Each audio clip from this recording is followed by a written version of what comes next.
কতদিন হয়ে গেল তোমাকে বিয়ে করেছি, তোমার এখনো পেট ফোলেনি কেন?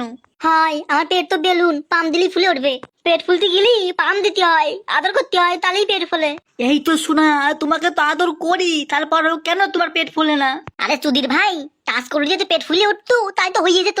তোর মেশিন আমার মেশিন মধ্যে ঢুকাতে হবে, তাহলেই পেট ফুলবে। কেন শোনা, তা নাহলে পেট ফুলবে না? ইস, এই বল দেখে যে কি করে বুঝাই। আরে পেট ফুলতে গেলে মধু লাগে, মধু। মধু নালি কখনোই হয় না। শোনা, তাহলে আমি বাজার থেকে পুরো খাঁটি মধু নিয়ে আসবো, ঠিক আছে? কেন রে চুদির ভাই, তুই কি বুঝিস না নাকি? হ্যাঁ, পেট ফুলতে গেলি তোর মেশিনে যে মধু বেরোয়, সেই মধু লাগবে আমার, তাহলেই হবে। শোনো আমার জান, আমি তোমাকে অনেক ভালোবাসি, আই লাভ ইউ। আরে উত্তরটা তো দিয়ে যাও। যা, আজকের থেকে তোর হ্যান্ডেল মারা বন্ধ। শোনা, তুমি কি করে জানলে যে আমি হ্যান্ডেল মারি? আরে আমি দেখেছি, আমি যখন এই ঘাটে চান করতে আসি, তুমি ওই খেজুর গাছের পিছনে লুকিয়ে লুকিয়ে হ্যান্ডেল মারো। যা দোস্তু, তুমি যখন দেখিছো আমি তোমার লুকিয়ে লুকিয়ে হ্যান্ডেল মারি, তাহলে তো আমাকে একবার ঠুকাইতে দিতে হয়। আমি তো দেওয়ার জন্য পুরো রেডি ছিলাম শোনা। তুমি আমাকে কবে প্রপোজ করবা, তারপরে তো তোমাকে আমি একবার ঠুকাইতে দেবো।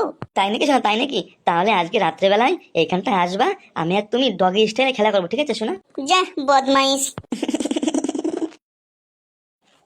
বৌদি, তোমার ঠাকুরপো আমার মারিছে বৌদি গো। মা গো মা, কি বলছো তুমি? আমার ঠাকুরপো তোমাকে মেরেছে? কিন্তু কিসের জন্য? তোমার ঠাকুরপো পাশের বাড়ি ঝুমা বৌদি, রূপালী বৌদি, মশালি বৌদি, ওদের সঙ্গে লুকিয়ে লুকিয়ে খেলে। আর আমার সঙ্গে খেলতে গেলে নাকি ওর গন্ধ কয়, ভালো লাগে না। রাজকুমার এই কাজটা একদম ভালো করেনি। আমার সঙ্গে দেখা হোক, ওর ভালো করে হুঙা মারি দেবো। পারবা না বৌদি, পারবা না। ওর হুঙাটাও ভালো করে মারতে পারবা না, কারণ ওর হুঙাটাও ঢলা হয়ে গেছে। তার মানে? কি বলবো বৌদি, কি বলবো? নিজের স্বামীর কথা কি আর মুখে বলা যায় বলো? আমার স্বামী না হোমো, না বোমো, না কোমো, ও সব জায়গাতে মেশিন চালায় বৌদি, সব জায়গা দিয়ে।